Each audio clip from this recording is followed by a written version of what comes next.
Assalamualaikum dear cadets, I am your teacher Abdur Rahman from Cadet College Fatehjang. I hope that you have prepared your previous lecture and completed your assignment. Dear cadets, आपके paper जो हैं वो 14 मई 2020 से start होने जा रहे हैं, इसलिए अपनी तमाम असाइनमेंट जो है उनको मुकम्मल रखें और टाइम पे सबमिट कराते रहें ताकि आपके अटेंडेंस को मार्क किया जा सके और आपको प्रेजेंट मार्क किया जाए। डियर कैडेट्स, आज आपको मैं बताऊंगा राउंडिंग ऑफ नंबर। कोई भी फिगर आपके पास लिखा हो जिसके अंदर डेसिमल पॉइंट मौजूद हो तो उस नंबर को राउंड ऑफ करके कम से कम सिग्निफिकेंट नंबर पे किस तरह ला सकते हैं। तो उसके लिए आपने अपनी बुक को उठाना और इसमें पेज नंबर 22 को ओपन करना है। पेज नंबर 22 को ओपन करके साइड पे येलो कलर के अंदर कुछ रूल्स लिखे हुए हैं, जिन रूल्स में आपको बताया जाता है कि किसी भी फिगर को सिग्निफिकेंट नंबर के लिहाज से किस तरीके से राउंड ऑफ किया जा सकता है। तो डियर कैडेट, सबसे पहली चीज, if the last digit is less than 5, अगर किसी भी फिगर के अंदर आखिरी हिस्सा 5 से कम हो, then it is simply dropped, तो उसको खत्म कर दिया जाता है, उस नंबर के ऊपर कोई असर नहीं पड़ता। This decreases the number of significant digit. मिसाल मैं आपको देता हूं तो आपको अच्छे तरीके से समझ आएगी कि हमारे पास एक फिगर है 1.954। इस नंबर को हम क्या चाहते हैं कि हम इसको राउंड ऑफ करें। राउंड ऑफ करने का मतलब होता है कि सिग्निफिकेंट फिगर कम से कम, एक इक्वलेंटली नॉन डिजिट और एक डाउटफुल, इसके ऊपर जितने भी डिजिट हैं उनको खत्म कर दिया जाए। तो पहला रूल राउंड ऑफ करते हुए ये जिसका ख्याल आपने रखना है वो ये होता है कि अगर आखिरी जो डिजिट है आपके पास वो क्या है, वो 5 से लेस है। मैंने आपको काउंटिंग बताई थी 1 2 3 4, 5 दरमियान में आता है 6 7 8 9। अगर 5 डिजिट छोटा होगा आखिर वाला डिजिट, तो ये इसी तरीके से इसको रिमूव कर दिया जाएगा और जो आपके पास सिग्निफिकेंट फिगर है उसके ऊपर कोई भी असर नहीं पड़ेगा। तो ये बन जाएगा 1.95। तो ये चीज है कि अगर आपके पास लास्ट डिजिट क्या हो, 5 से छोटा हो, तो फिर हम उस सिग्निफिकेंट फिगर को जब लेस करने लगते हैं तो उस फिगर के ऊपर कोई असर नहीं पड़ता, वो वैसे का वैसे रह जाता है और आखिरी डिजिट को हम क्या करते हैं, हम उधर से रिमूव कर देते हैं। दूसरी चीज, दूसरा रूल ये है, if the last digit is greater than 5 then the digit on its left is increased by 1। अब मैं आपको मिसाल देता हूं कि आपके पास यहाँ पे जो लास्ट डिजिट है वो क्या हो, वो 5 से बड़ा हो, 5 से बड़ा 6 7 8 9 कोई नंबर भी हो सकता है। तो दूसरा रूल ये कहता है हमारे पास राउंड ऑफ में कि अगर जो लास्ट डिजिट है वो 5 से बड़ा हो, तो 6 ऐसा नंबर है जो 5 से बड़ा होता है। तो 6 को जब आप राउंड ऑफ करेंगे, यहाँ से हटाएंगे, खत्म करेंगे, तो 5 पे क्या असर पड़ेगा, 5 में हम क्या करेंगे, ये जो 5 है इसमें 1 ऐड कर देंगे।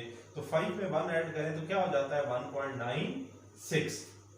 तो दूसरा रूल क्या है कि अगर डिजिट 5 से बड़ा हो तो लास्ट डिजिट, तो एक तो आप खत्म कर देते हैं, एक तो राउंड ऑफ कर देते हैं। तो राउंड ऑफ करने के बाद जो इस साइड पे डिजिट बच जाता है उसके अंदर एक का इजाफा इंक्रीज बाय 1 कर देते हैं। तो इंक्रीज बाय 1 करें 5 में तो क्या बन जाता है 6, तो ये बन गया 1.96। अब इसको मजीद राउंड ऑफ करना चाहते हैं अगर हम, तो मजीद राउंड ऑफ का ये तरीका है कि आप 6 को खत्म करेंगे। जब हम 6 को खत्म करेंगे तो 9 के अंदर क्या होगा, अब 6 2 के 5 से बड़ा है तो 9 के अंदर 1 ऐड हो जाएगा।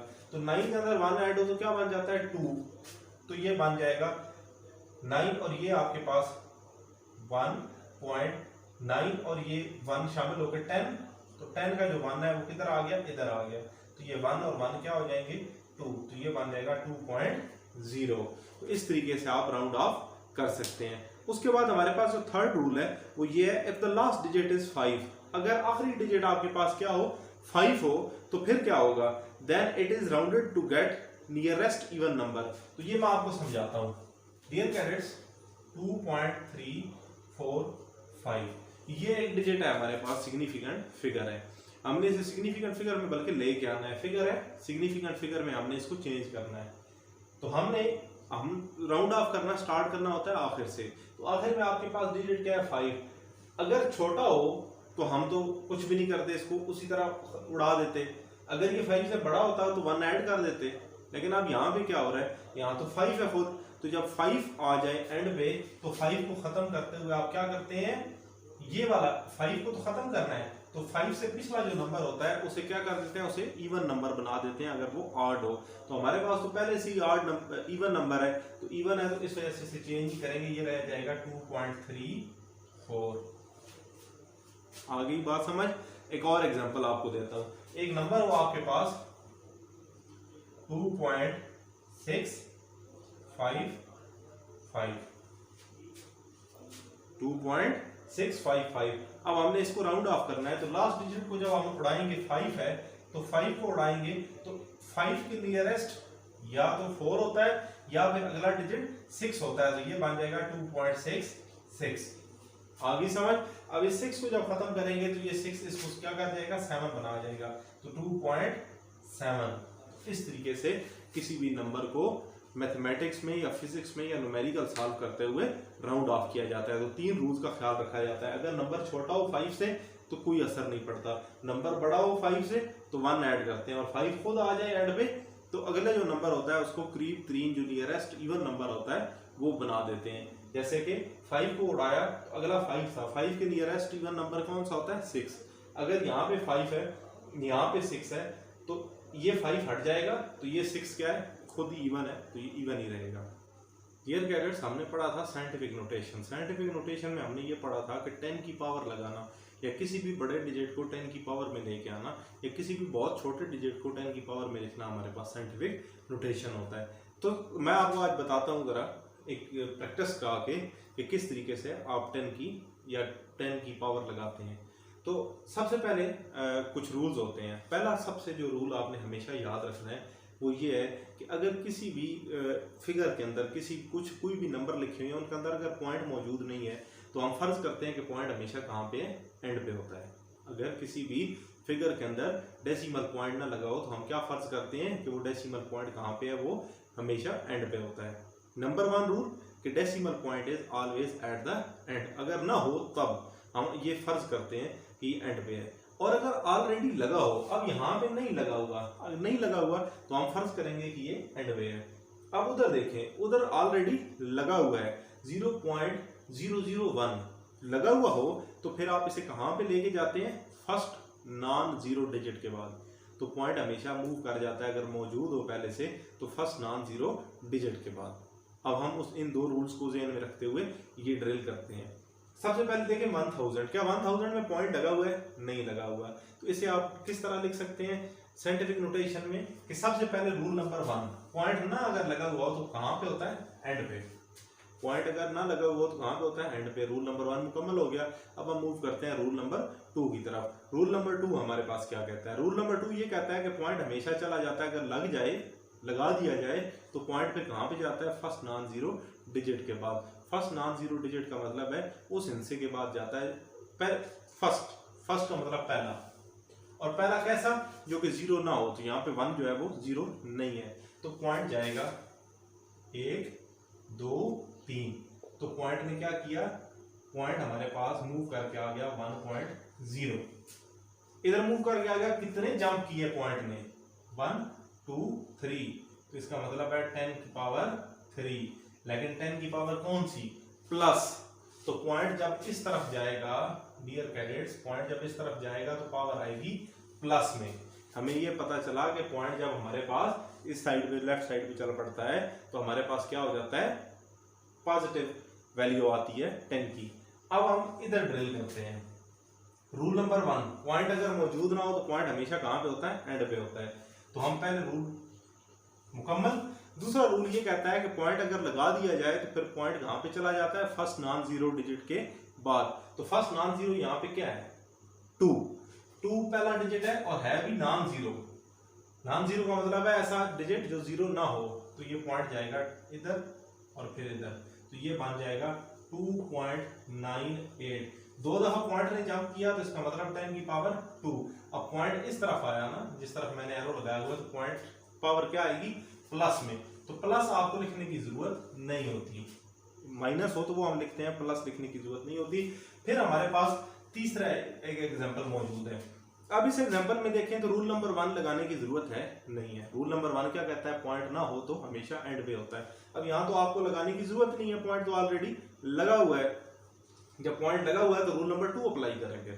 रूल नंबर 2 क्या कहता है कि पॉइंट हमेशा फर्स्ट नॉन जीरो डिजिट के बाद लिखा जाता है। तो देखें जी, फर्स्ट नॉन जीरो डिजिट क्या है 5, तो पॉइंट तो इधर आना चाहिए, तो पॉइंट कितना जंप करेगा 1 2 3, तो ये बन जाएगा 5.462 मल्टीप्लाई 10 की पावर +3। तो मैंने बताया प्लस हमें लिखने की जरूरत नहीं होती। अब यहां पे काम आता है राउंड ऑफ करना किसी भी चीज को। इतने बड़े नंबर को लिखने की क्या जरूरत है, जब काम के आपके पास 2 नंबर है तो दूसरों को आप क्या करते हैं, फिर राउंड ऑफ कर देते हैं। अब राउंड ऑफ करें जरा, 5.467, 2 खत्म होगा, 2 5 से छोटा है, 2 खत्म होगा तो क्या 7 पे कोई असर पड़ेगा, कुछ भी नहीं पड़ेगा। उसके बाद मजीद इसको छोटा करते हैं तो ये बन जाएगा 5.47, 7 5 से बड़ा है, 7 जब खत्म होगा तो 6 क्या हो जाएगा 7 मल्टीप्लाई 10 की पावर 3। डियर कैडेट्स, अभी भी सिग्निफिकेंट नंबर एक एक्यूरेटली नोन और एक डाउटफुल होता है, तो 2 डिजिट होने चाहिए। अभी फिर क्या करते हैं, 5.7 को खत्म करेंगे, 7 5 से बड़ा है, तो 7 खत्म होगा तो ये बन जाएगा 5.5 मल्टीप्लाई 10 की पावर 3। होपफुली आपको इस साइड की जो प्रैक्टिस हमने की पॉइंट को मूव कराने की, ये आपको अच्छे तरीके से समझ आ गई होगी, और राउंड ऑफ क्यों करते हैं वो भी चीज समझ आ गई होगी। अब हम मूव करते हैं बोर्ड की उस साइड पे। तो अब ये ड्रिल देखते हैं, यहाँ पे सबसे पहले हमें उसी तरीके से रूल नंबर 1 को अप्लाई करना है। रूल नंबर 1 हमें क्या कहता है कि पॉइंट अगर मौजूद ना हो तो पॉइंट हमेशा एंड पे होता है। तो पॉइंट यहाँ पे तो लगा हुआ है, क्योंकि रूल नंबर 1 ये कहता है पॉइंट ना हो। अब यहाँ पे पॉइंट लगा हुआ है नंबर 2, फिर रूल नंबर 2 अप्लाई करें। रूल नंबर 2 क्या कहता है कि पॉइंट हमेशा नॉन जीरो डिजिट के बाद होना चाहिए। ये तो 0 के बाद लगा हुआ है, तो नॉन जीरो किधर है, इधर, तो पॉइंट में किधर चले जाना है, इधर, तो ये बन जाएगा 0 पॉइंट, यहाँ पे है ना, तो यहां से ये जाएगा 0 0 1 पॉइंट, इधर आ जाएगा, तो ये क्या बन जाएगा, ये तो बन जाएगा 1 पॉइंट। तो कितनी दफा इधर गया, 1 2 3, तो ये बन जाएगा। अब पॉइंट के बाद अगर कुछ ना हो तो हम खुद से 0 लगा देते हैं, तो 1.0 मल्टीप्लाई 10 की पावर 3। लेकिन पॉइंट किस तरफ आ रहा है, इस तरफ, तो पॉइंट इस तरफ आए तो पावर क्या होती है, माइनस में, तो पॉइंट पावर आ जाएगी डियर कैडेट्स माइनस में। अब आई समझ पावर कैसे माइनस में होती है और कैसे प्लस में होती है। तो जब पॉइंट इस तरफ आ गया राइट साइड पे, तो ये हो गई पावर आपके पास माइनस में। अगला नंबर देखें, अगला नंबर है 0.59, पॉइंट लगाने की जरूरत नहीं है क्योंकि लगा हुआ है। दूसरा रूल ये कहता है पॉइंट नॉन जीरो के बाद होना चाहिए, जबकि यहाँ पे 0 के बाद लगा हुआ है। तो नॉन जीरो कौन सा है, 5, तो 0.5.9, पॉइंट किधर आ जाएगा, 1 जंप करके इधर आ जाएगा, तो ये बन जाएगा 10 की पावर, पॉइंट ने 1 जंप किया 1, किस साइड पे किया, इस साइड पे, राइट साइड पे आ गया, तो ये -1, तो 5.9 मल्टीप्लाई 10 की पावर क्या हो गई, -1। तो डियर कैडेट्स, इस तरीके से आपके पास जो है वो पावर्स लगाई जाती हैं और राउंड ऑफ के फार्मूले को जो है वो अप्लाई किया जाता है। हमारे पास जो स्टार्ट के क्वेश्चन है वो सारे एमसीक्यूज हैं, और एमसीक्यूज जो है उसके बाद जो पहला हमारे पास क्वेश्चन है वो ये आता है, what is difference between base quantities and derive quantities. तो ये आप पढ़ चुके हैं कि बेस कौन सी होती हैं, वो बुनियादी मिकदारें जिनसे दूसरी बुनियादें अखज़ की जाए, दूसरी कई मिकदारें अखज़ की जाती हैं। डिराइव क्वांटिटीज कौन सी होती हैं, are derive from base quantities, और फिर इनकी 3 एग्जांपल ये भी आप पढ़ चुके हैं। फिर 1.3 क्वेश्चन है कि कौन सी बेस है और कौन सी डिराइव है। तो अगर आप टेबल 1.2 और 1.3 के जरिए टैली करें तो आपको बेस भी मिल जाती हैं और डिराइव भी मिल जाती हैं। उसके बाद क्वेश्चन नंबर 4 है, find the base quantity involved in each of the following derive quantities. बताएं कि स्पीड, फोर्स, वॉल्यूम, वर्क, इन 4 यूनिट्स, इन 4 क्वांटिटीज के अंदर कौन कौन सी बेस क्वांटिटीज मौजूद हैं। तो सबसे पहले हम देख लेते हैं क्वेश्चन नंबर 1.4। क्वेश्चन नंबर 1.4 क्या कहता है, सबसे पहले स्पीड। तो स्पीड के 2 चीजों से मिलकर बनती है, डिस्टेंस और टाइम। तो डिस्टेंस किससे मेजर किया जाता है, लेंथ, और टाइम आपके पास सेकंड। तो लेंथ और सेकंड मिलते हैं तो आपके पास बन जाती है स्पीड। दूसरी चीज है आपके पास volume, length, width, height. Length भी मीटर से मेजर की जाती है, विड्थ भी मीटर से, और हाइट भी मीटर से मेजर की जाती है, तो मीटर क्यूब। तो ये तीनों, ये जो है वॉल्यूम 3 लेंथ से मिलके बनता है। नेक्स्ट आपके पास है फोर्स। तो फोर्स एम ए, मास और एक्सेलरेशन तो केजी और मीटर पर सेकंड स्क्वायर। तो ये दो यूनिट मास और एक्सेलरेशन दो बेस क्वांटिटी से मिलती है और बनती है। और उसके बाद है work, force multiply by distance. Force आपके पास खुद फोर्स जो है वो आपके पास डिराइव क्वांटिटी है, तो फोर्स आपके पास किलोग्राम मीटर पर second square multiply distance metre में होता है, तो ये बन जाएगा किलोग्राम मीटर का स्क्वायर पर सेकंड स्क्वायर। तो इस तरीके से आपके पास ये आ गई कि कौन कौन सी क्वांटिटी से मिलके बनती है, तो ये आपको मैंने बता दी। उसके बाद आपके पास जो क्वेश्चन नंबर 1.5 है वो ये है कि एस्टिमेट योर एज, अपनी एज का एस्टिमेट बताएं कि आपकी एज कितनी है। फर्ज करते हैं कि आपकी एज है 15 ईयर्स, फर्ज करते हैं, सपोज कितनी एज है 15 ईयर्स।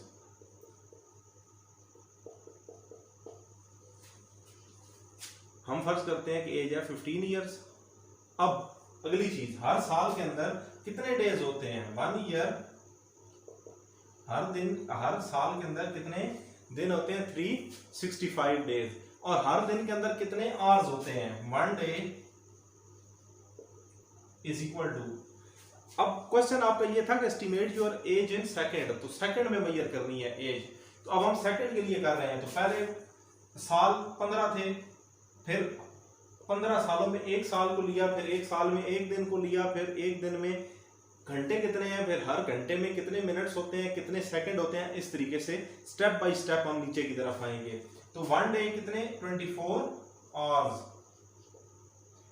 अब उसके बाद 1 hour 60 minutes, 1 minute 60 second. Dear cadets, अब हम सेकंड पे आ गए ना। अब इनका सिंपल तरीका क्या है, ये जितनी भी क्वांटिटीज हैं इनको आपस में मल्टीप्लाई कर दें। 15 मल्टीप्लाई 365 मल्टीप्लाई 24 मल्टीप्लाई 60 मल्टीप्लाई 60, तो आपकी एज आ जाएगी इन सेकंड, सेकंड्स में आपकी एज निकल आएगी। तो ये जरा करके देखें, तो ये आपके पास आ जाता है आंसर इसका। अब ये आंसर हमारे पास बहुत बड़ा है, तो अब हमने इसको 10 की पावर में लिखना है। तो पहला रूल ये है कि पॉइंट ना हो तो एंड पे होता है। दूसरा रूल, पॉइंट हमेशा फर्स्ट नॉन जीरो डिजिट के बाद होना चाहिए। तो ये पॉइंट इधर आ जाएगा, तो ये बन जाएगा 4.7304, 1 2 3 4 0 आ गए। कितने जंप किए, 1 2 3 4 5 6 7 8, तो मल्टीप्लाई 10 की पावर 8। अब इतने ज्यादा नंबर हमने क्या करने हैं, तो आप इसे 4.7 लिख लें, मल्टीप्लाई 10 की पावर 8 सेकेंड्स। तो ये आपकी एज हो गई सेकेंड्स के अंदर। तो डियर कैडेट्स, आज के लिए इतना ही, मिलते हैं नेक्स्ट लेक्चर के साथ। आपने अपना होमवर्क जो है वो सही अच्छे तरीके से याद करना है, और याद करके आपने असाइनमेंट मुझे जमा करानी है ताकि मैं उसे चेक कर सकूं, और उसके बाद जो है वो ताकि आप अच्छे तरीके से पेपर में बैठ सकें, आप अच्छा पेपर दे सकें, ताकि आपकी अच्छी तैयारी हो, अच्छे तरीके से आप अपने सारे होमवर्क को याद करना है।